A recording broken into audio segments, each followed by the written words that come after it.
Please subscribe, like and share to make me happy. एक पेड़ पर एक मीनू चिड़िया रहा करती थी और इसी दरख्त के सामने ही एक और दरख्त पर एक कौवे का घोंसला भी था। कौवा बहुत ही कामचोर था और सुस्त भी था।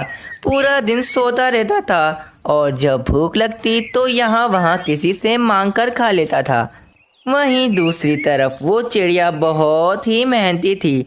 चिड़िया के अंडों में से बच्चे निकलने वाले थे, इसलिए वो चिड़िया अपने बच्चों के लिए दाना जमा करती रहती थी। एक दिन चिड़िया ने सोचा, अरे मेरा घोंसला तो बहुत ही कच्चा है और बरसात भी अब बहुत ही करीब है। अगर बरसात से पहले मैंने अपना घोंसला पक्का नहीं किया तो मेरे अंडे खराब हो जाएंगे। चिड़िया बहुत ही मेहनत करती और आखिर 1 महीने के बाद उस चिड़िया ने अपना एक पक्का घर तैयार कर लिया था और अब इस चिड़िया को बरसात की कोई चिंता न थी। अब मैंने अपना पक्का घर तैयार कर लिया है, अब मेरे बच्चे बारिश में नहीं भीगेंगे। वहीं दूसरी तरफ इस कामचोर कौवे को कोई फिक्र न थी। वो बस अपने घोंसले में पूरा दिन आराम करता रहता था।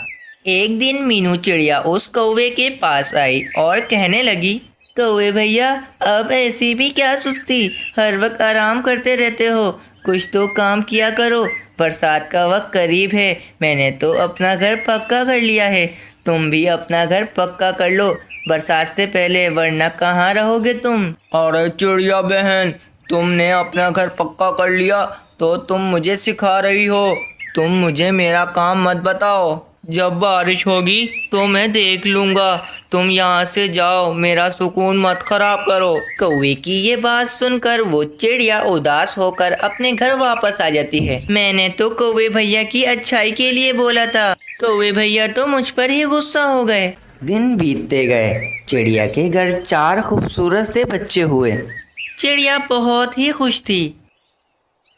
अब बस बारिश होने ही वाली है, मेरे बच्चे भी हो गए, अब मुझे कोई चिंता नहीं है। एक दिन बहुत तेज़ हवा चलने लगी और फिर अचानक खूब तेज़ बारिश होना शुरू हो गई।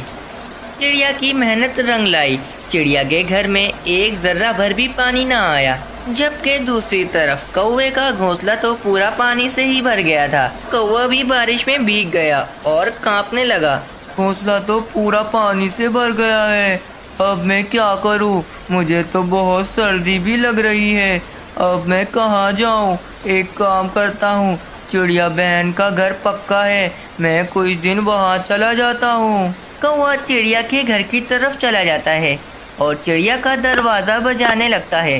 कौन है दरवाजे पर? अरे चिड़िया बहन, मैं तुम्हारा कौवा भैया हूँ, दरवाज़ा खोलो, मेरा घोंसला पूरा पानी से भीग गया है और मुझे बहुत सर्दी भी लग रही है, तुम मुझे अपने घर में रख लो। चिड़िया फौरन कौवे को अपने घर में बुला लेती है। कौवे भैया, जब तक बारिश नहीं रुकती आप मेरे घर पर ही रुक सकते हो, जब बारिश रुक जाएगी तो हम दोनों मिलकर आपका घोंसला दोबारा से बना लेंगे, अभी आप आराम करो। कौवा चिड़िया का घर देखकर बहुत ही हैरान हो जाता है और कौवा सोचता है, ए वाह, ये चिड़िया बहन का घर तो बहुत अच्छा है और चिड़िया बहन भी बहुत ही अच्छी हैं। कौवा चिड़िया के बिस्तर पर सो जाता है। यूं ही 3 दिन बाद बारिश रुक जाती है। मौसम बहुत ही खूबसूरत हो जाता है। हर तरफ परिंदों की चहचहाने की आवाज़ आने लगती है। चिड़िया कौवे के पास आती है और उससे कहती है, कौवे भैया, बुरा मत मानना, मगर अब बारिश रुक गई है, अब हम दोनों मिलकर आपका घोंसला दोबारा से तैयार कर सकते हैं।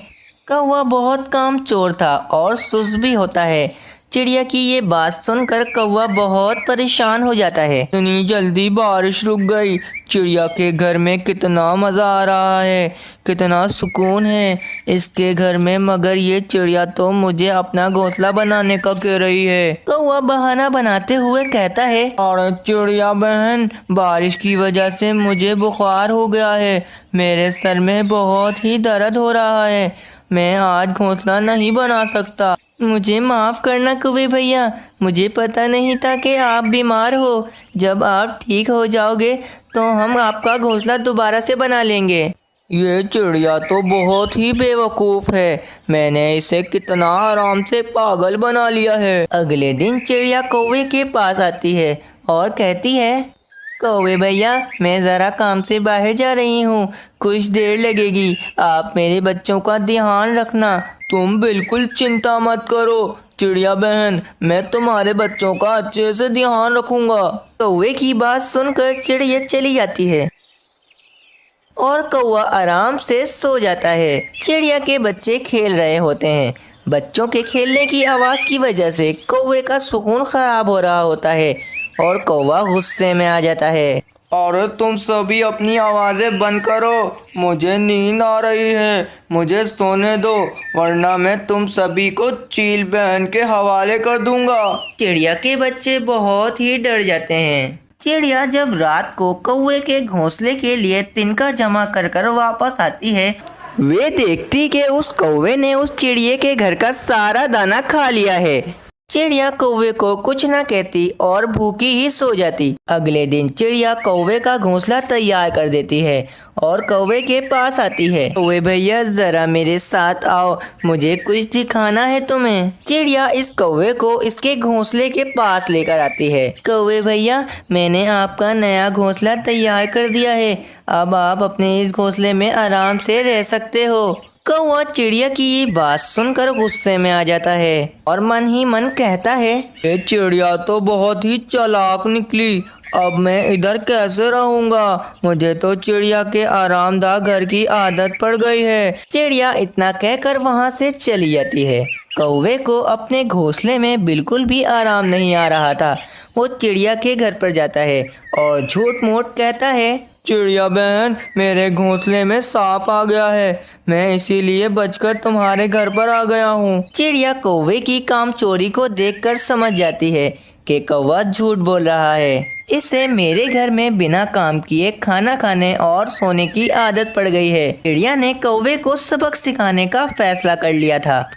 अगले दिन जब कौवा चिड़िया के घर झूठा बहाना बनाकर आता है तो चिड़िया कौवे से कहती है, कौवे भैया, मेरे बच्चे बहुत बीमार हैं और वो सो रहे हैं, बिस्तर भी खाली नहीं है, आप कहीं और चले जाओ, मेरे बच्चे आपकी आवाज़ से परेशान हो जाएंगे। कौवा चिड़िया की ये बात सुनकर वापस अपने घोंसले में आ जाता है और कहता है, इस चिड़िया को क्या हो गया, इस चिड़िया ने मुझे अपने घर से रहने को क्यों मना कर दिया, बहुत भूख भी लग रही है, मैं कहाँ से खाना खाऊं। कौवा बहुत भूखा भी होता है मगर इसे दाना ढूंढने में बहुत ही सुस्ती हो रही होती है। अगले दिन वो कौवा दोबारा से चिड़िया के घर के बाहर आता है, लेकिन वो चिड़िया कोई ना कोई बहाना बनाकर इसे जाने का कह देती है। अब तो कौवा बहुत ही परेशान हो गया था, वे भूख के मारे बिलख रहा था। आखिर इस कौवे ने मेहनत से दाना ढूंढना शुरू कर दिया और अपना पेट भरने लगा। चिड़िया ये देखकर बहुत ही खुश हो गई। कौवे ने अब मेहनत कर कर चिड़िया की तरह अपना भी एक मजबूत घर बना लिया था और फिर अपनी ज़िंदगी आराम से बसर करने लगा। इस कहानी से हमें ये सीख मिलती है कि हमें मेहनत कर कर अपनी ज़िंदगी बसर करनी चाहिए, ना कि दूसरों के आसरे पर रहना चाहिए, क्योंकि मेहनत में ही अज़मत है।